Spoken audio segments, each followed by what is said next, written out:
Tantor Audio, a division of Recorded Books presents Earning Evey by Heather Mackinnon, narrated by Cassandra, Myles, and Thom.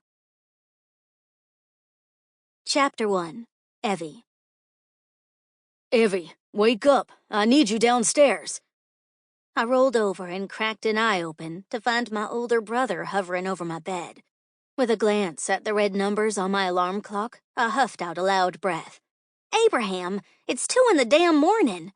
He took a step back, and for the first time, I noticed the worry in his eyes. We have a situation downstairs, and I need you to help me deal with it. Okay, now I was awake. I sat up in bed and swung my legs off the edge. "What's going on?" Evey took a step backward toward my door like he was in a hurry. We've had some new pack members show up early. I frowned as I shoved my arms in my bathrobe. "Now? They showed up now?" Abraham nodded. Yeah, I'm not sure what's going on, but I thought you should be there with me.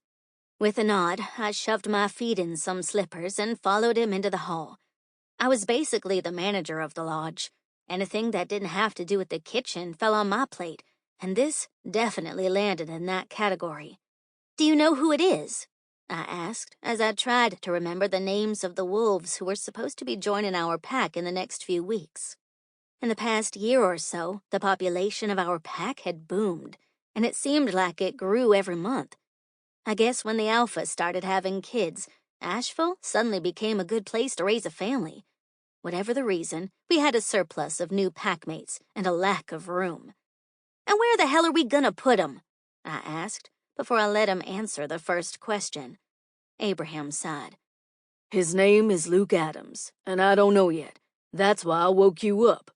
I rolled my eyes as I followed him down the stairs and tried to recall whatever I could about Luke Adams. I think he's supposed to be moving into a pack house with his maid and twin daughters next month, right? Abraham scoffed.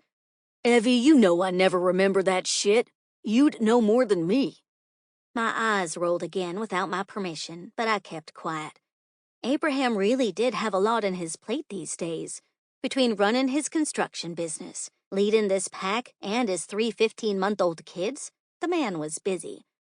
But my boyfriend lived 2 hours away, and unfortunately, I still wasn't a mother, so I had all the time in the world. Yay me. We were only halfway down the stairs when we heard the crying, and both started to move faster. Abraham made it to the foyer just seconds before me, and we both watched as Wes led a man and 2 screaming little girls inside. This is Luke Adams and his daughters, Wes yelled to Abraham and me over the wailing. My heart ached in my chest as I watched the 2 little blonde-haired girls cling to their dad's legs like he was their only lifeline. I looked behind the big dark-haired man, but didn't see anyone else behind him. "Weren't there supposed to be 4 of you?" I asked, my voice just barely audible over the screaming. The man's eyes jumped to mine, and everything stopped. The lodge went quiet, and the world quit turning as I stared into his warm brown eyes, feeling every molecule in my body begin to shift. I'd never had such an instant connection to anyone in my entire life. It was like I already knew him, even though I was positive I'd never seen him before. Luke cleared his throat and looked away, finally releasing me from his hold. But my chest was still tightening around my pounding heart, and I was just thankful there was so much commotion that no one seemed to notice. We came without her, he finally said, and my eyes snapped to his again. Luke's voice was deep and rich, like honey or a smooth bourbon, and it felt like I could bathe in that sound alone. I cleared my throat and ripped my gaze away from his. "I hope everything's okay." My voice was softer now, but he still heard it. Not really, he said between gritted teeth. His harsh answer was the reminder I needed, and I shook myself, hoping to clear some of the haze from my brain. I had no business thinking of or looking at Luke Adams like that. Not only was I in a relationship already, now was clearly not the time. I took a step forward, and his brown eyes flashed with caution. With my hands held up in surrender, I nodded toward one of the girls at his knees. May I? Luke's gaze was still suspicious as he eyed every person in the room. Finally, he slowly nodded, and I crossed the distance to pick up one of the distraught toddlers. Hey, baby. Shh, I cooed as I rubbed her back and bounced her up and down. That's Marigold, Luke finally said, his voice gruffer than ever as he picked up the other girl. She hasn't napped since we left Texas 3 days ago, and has been basically living off gas station food for the same amount of time. I could hear the shame in his voice, and it bothered me more than it should. That's okay. I crooned into the top of Marigold's greasy head. Why don't we get a couple puree pouches to take upstairs and then get a good night's sleep? The little girl in my arms stopped crying and sat up straight, staring right into my eyes. Hers were the same mocha color as her dad's, and I felt myself getting lost in her gaze, too. Pow? She said, her voice so tiny but clear as a bell. I frowned at her. Pow? It means pouch, Luke supplied, and I dragged my eyes to him again. They're her favorite. I should have brought some from home, but we had to leave in a hurry, he said, as storm clouds rolled into his gaze and his hard jaw clenched. I knew there was more to the story, just like I knew now was not the time to talk about it. With a little adjusting, I had Marigold on my hip, headed across the foyer. I waved Luke along with his other daughter. We'll stop in the kitchen on the way upstairs. Where are you putting them? Abraham called from behind us. We've got Bee's room still unoccupied, and Dell's gonna be gone for another 2 months. They can have both. No, Luke said, his voice abrupt and loud, even over the toddler still crying in his arms. We're not separating. We only need one room. My heart clenched as I met his eyes and read the determination there for myself. What the hell happened to this guy and his girls to make him this protective? I nodded and turned to head toward the kitchen again. That's fine. Bee's room is bigger, so we can put him there, I called to Abraham. Can you bring 2 pack-and-plays in there for us? On it, Abby muttered before he headed for the stairs, leaving me alone with Luke and the 2 kids. The other girl was still crying softly, and the sound was tearing at my insides. I glanced over my shoulder at them. Is she okay? I said, as quietly as I could. Luke sighed and shook his head. They've had a rough couple of days. His lips thinned and his jaw clenched again. Actually, they've had a rough couple of years, really. He let out a deep breath that seemed to age him. But I think she's just hungry and tired. I've hardly been able to get her to eat anything the whole time we were on the road, and sleeping was a joke. The lines around his eyes were proof of how much he worried about his girls, and it affected me on a deeper level than I wanted to admit. Where in Texas did you guys come from? Houston. And it only took you 3 days to get here? With 2-year-old twins? His eyes hardened until they were like chocolate diamonds. Didn't have a choice. I cleared my throat as we made it to the kitchen, and I headed for the pantry. Well, I said, my voice loud with a cheer I was barely able to fake. Good thing all kids like pouches, right? Pow! Marigold yelled, and I laughed. See? Homegirl agrees with me. I found the basket we kept full of pouches and pulled a couple out for us. We have those special tops that go on them so they can't squeeze it all out, too, I said, as I handed one to Luke for the other girl. He sighed. Thank you. I laughed. These things really are a lifesaver, aren't they? I said, as I dug a couple of tops out of a drawer. Luke nodded as he fit one on a pouch and handed it to the toddler in his arms. She stopped crying long enough to start sucking down the puree, and we both breathed a sigh of relief. Come on, I said, as I carried Marigold out of the kitchen. Let's get you guys settled upstairs. Are your things in the car? We can send Wes to grab them. Luke cleared his throat as he followed me up the stairs. I don't have anything with me, he said, his voice even deeper and filled with even more regret. We had to leave in a hurry. My stomach twisted, and I held the little girl in my arms a little tighter. No problem. I'm sure I've got jammies in their size. 2T? I waved my free hand. Oh yeah, I've got you covered. He blew out a deep breath, and the band around my chest loosened just a little. It felt good to take that load off his shoulders, and I didn't want to know why that was. We made it to the 3rd floor just as Marigold finished her pouch, and that was when things took a turn. Pow! That's enough, Mari, Luke said from behind me. We're going to bed now. Pow! Bed. Pow! You know, I cut in as we made it to the 3rd floor. I could go grab her another one. It's no big deal. We have tons. Thank you, he said, his voice curt and clipped. But she needs to get to bed. Pow! Marigold screamed in my ear as she started to thrash. Damn it, Luke muttered as he set the other girl down and reached for the toddler in my arms. Mari, knock it off. It's bedtime. Pow! Pow! Pow! Pow! The girl he'd just put down started crying, and my heart started to ache again. Magnolia, Luke muttered as he bent down and tried to pick up the other twin. I rushed forward. Let me. I've got it, he grunted as he struggled to juggle them both. Just show me to our room, please. I swallowed hard, but just nodded, and tried to ignore the way his brusque tone affected me. On the one hand, I wished he wasn't being so pig-headed and would just allow me to help. On the other, his harsh voice was doing something to my insides, despite how much I tried to deny it. I hurried down the hall to Bee's old room and pushed open the door.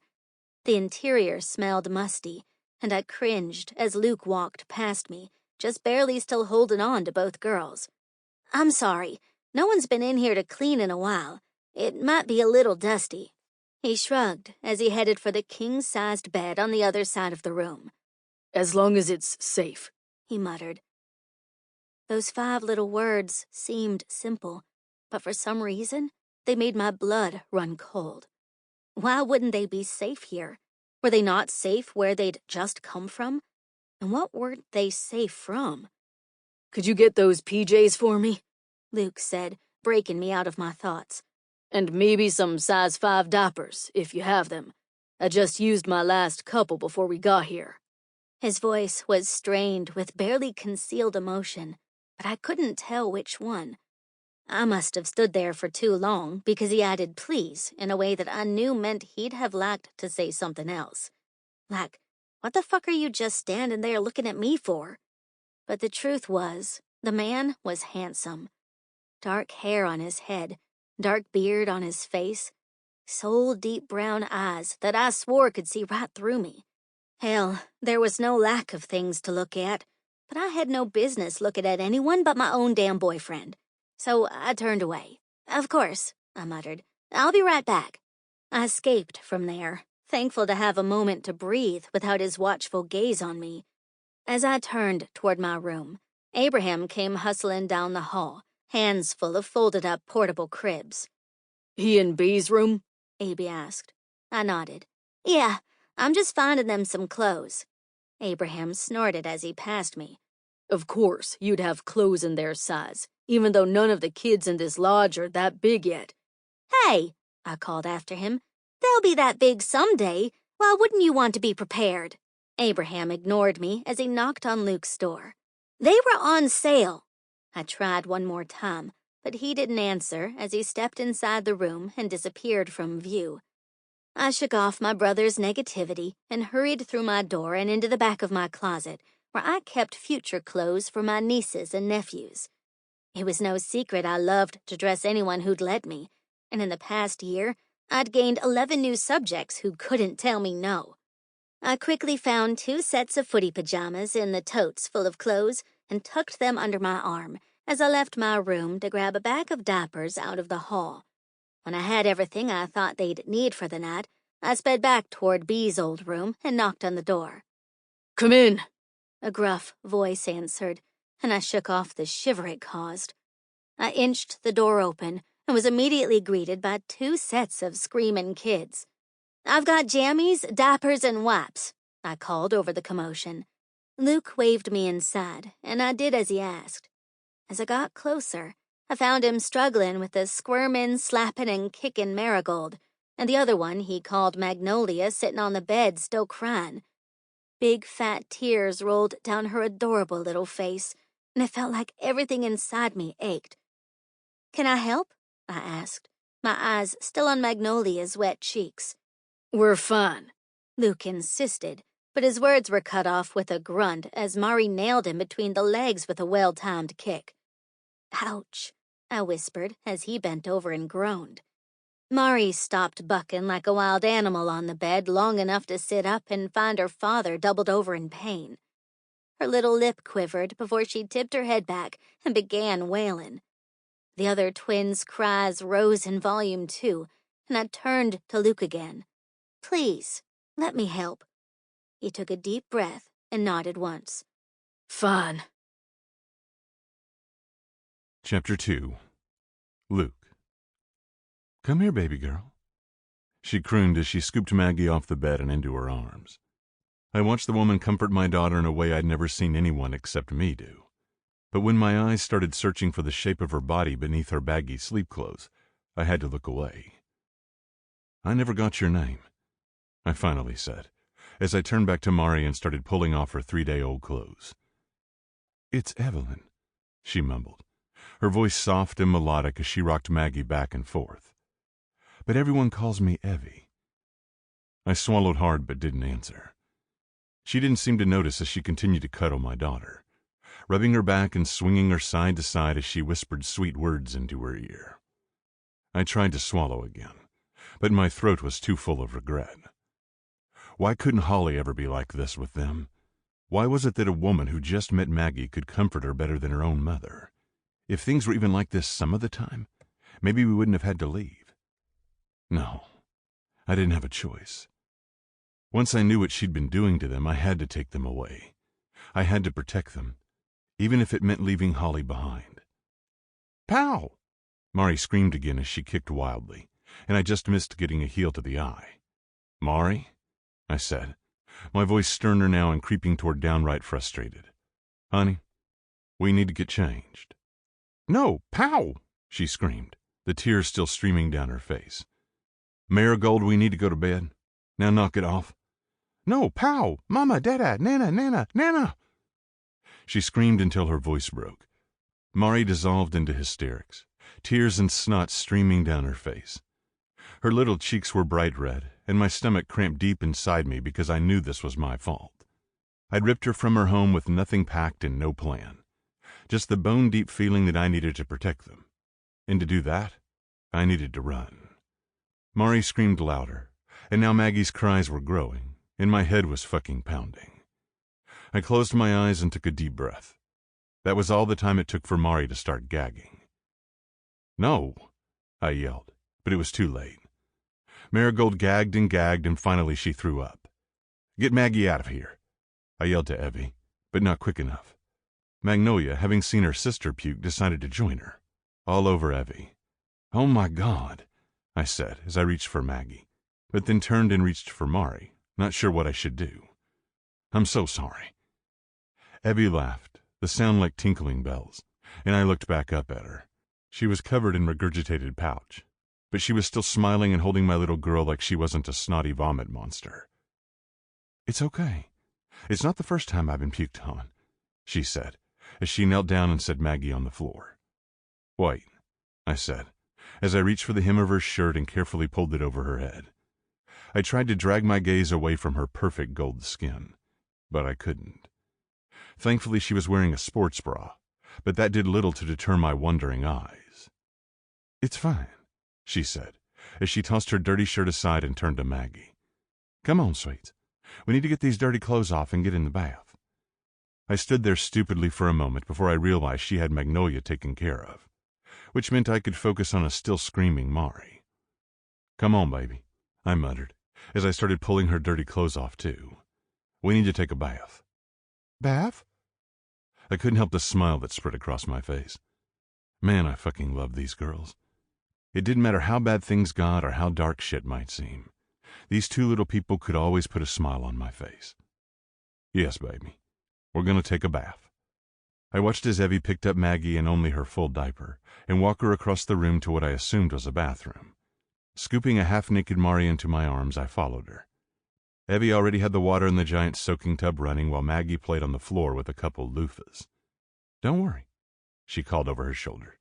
"Those were clean. I figured they might be interesting enough to keep her attention for a couple minutes." I set Mari down next to her sister, and the girls both began inspecting the mess sponges. "You're pretty good at this." She laughed again, and I don't know why, but that sound seemed to make the room a little brighter. "I'm an aunt of 11 nieces and nephews. I've got tons of experience."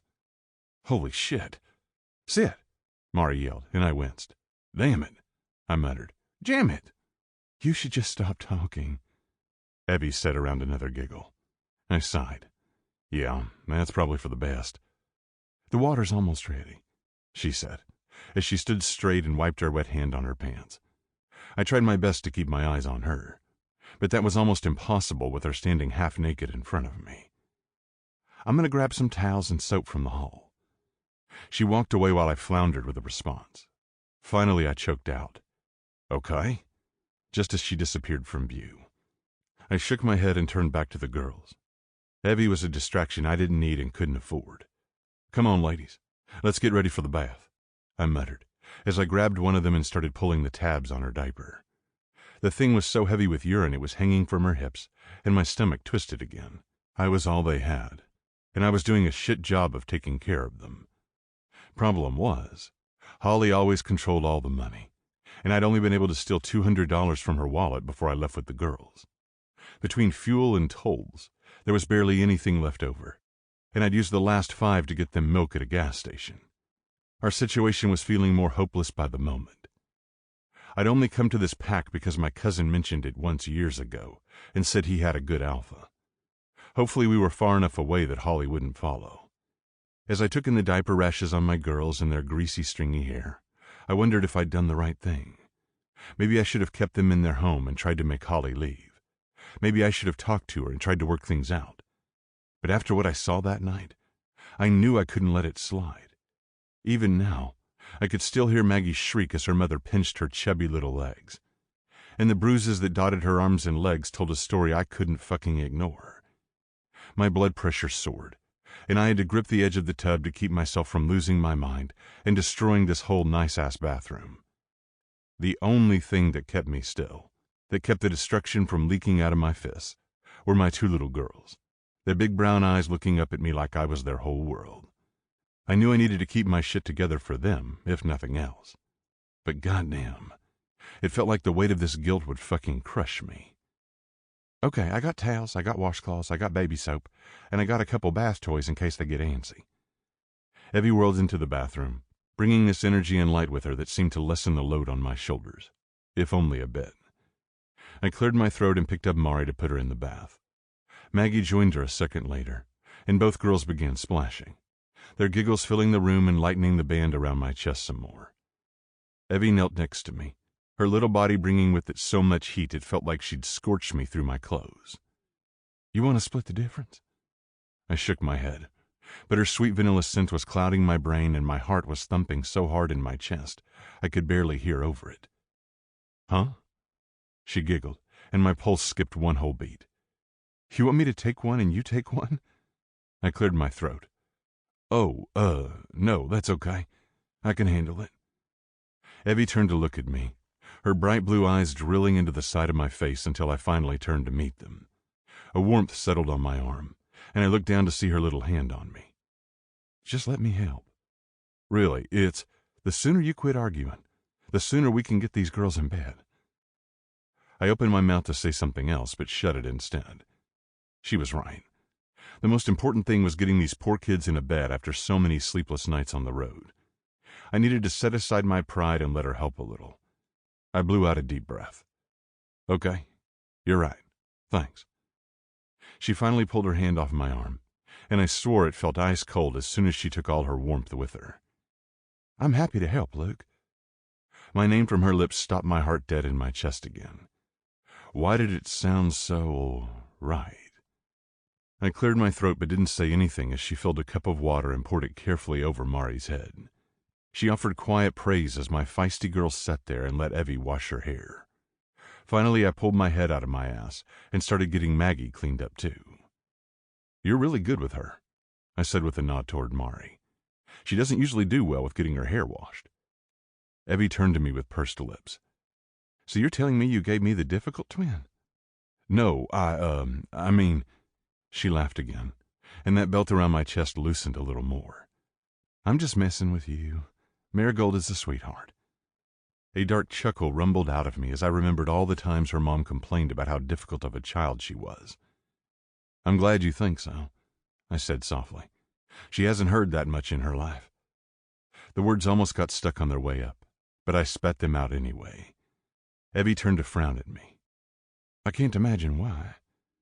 I shrugged as I watched the soap out of Maggie's hair. "Marigold is spirited. She's always been advanced. She walked early, talked early, which also meant she talked back early." I trailed off as I thought about all the times Holly called Mari a brat because she was acting out. I tried to explain to her that toddlers are supposed to test limits and push boundaries, but she was convinced Mari was a bad kid. It made me sick just thinking about how many awful things she'd said about my poor girl. "I think she's perfect just the way she is," Evey said, breaking me out of my dark thoughts and shining her light right on them. "Spirited is good. We need more spunky girls in the world." I snorted as I grabbed a washcloth and began to clean Maggie. "Spunky is an understatement." Evey giggled, and Mari joined her. The sound so fucking sweet my teeth ached. "What about Magnolia? Is she spunky too?" I wiped some suds off my girl's forehead and gave her a smile. "My Maggie can be spunky for sure, but she's a lover, not a fighter. She's never met a person, place, or thing that she didn't love, and I'm scared that kind of attitude is going to do nothing but cause her pain in the end," I said, my voice trailing off as I admitted that out loud for the first time. It wasn't like I really had anyone to talk about parenting stuff to. Holly never wanted to be bothered, and I always felt bad taking any more time from the sweet lady who watched the girls all day. Miss Nancy already did enough for too little. "Nah," Evey said, breaking me out of a dark place once again. "She's got Mari here to stick up for her. That's what sisters are for." God, I hope she was right. "All right, I think these girls look clean enough," she announced next. "Think it's time to get out of the bath?" "Shit." "Out?" Maggie asked, her voice so quiet, but I knew it meant nothing but trouble. "Oh, no," I muttered, as I stood up and grabbed a towel. "We can't announce it's time to get out. We just have to do it." I whispered to her as Maggie started whining and Mari spoke up. "Out?" she echoed Maggie. "Yes, honey," I said with a sigh. "It's time to get out and get to bed." "No." I sighed again as Maggie started to cry and Mari yelled, "No!" "Hey!" Evey yelled over the commotion. "Who wants to hear a bedtime story?" Mari stopped yelling for a moment, and I took that opportunity to grab her out of the bath and wrap her in a towel as Evey did the same with Maggie. "Do you two like stories?"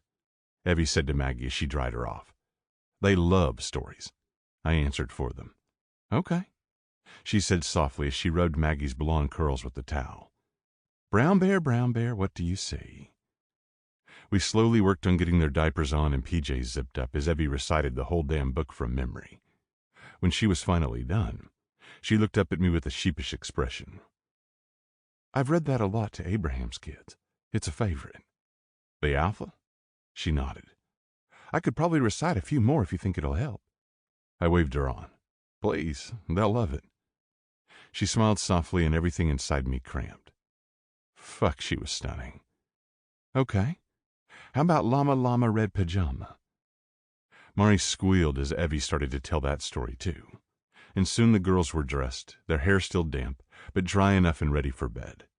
Or so I thought. Maggie was still wailing, and Mari was still screaming 30 minutes later, and it felt like this night would never end. "I've got an idea," Evey yelled over the chaos. Thank God. She shot me a crooked smile, and I hope like hell the noise covered how hard it made my heart pound. I shook my head and watched as Evey unzipped Maggie's jammies to her belly button, and then pressed the girl's bare chest against her own. Evey began to hum a tuneless song, and Maggie's cries were already quieting. "How the hell did you do that?" I asked over Mari's yells. She shrugged, but there was a soft smile on her face as she leaned her head against Maggie's and closed her eyes. Babies like skin to skin. I thought... Sample complete. Ready to continue?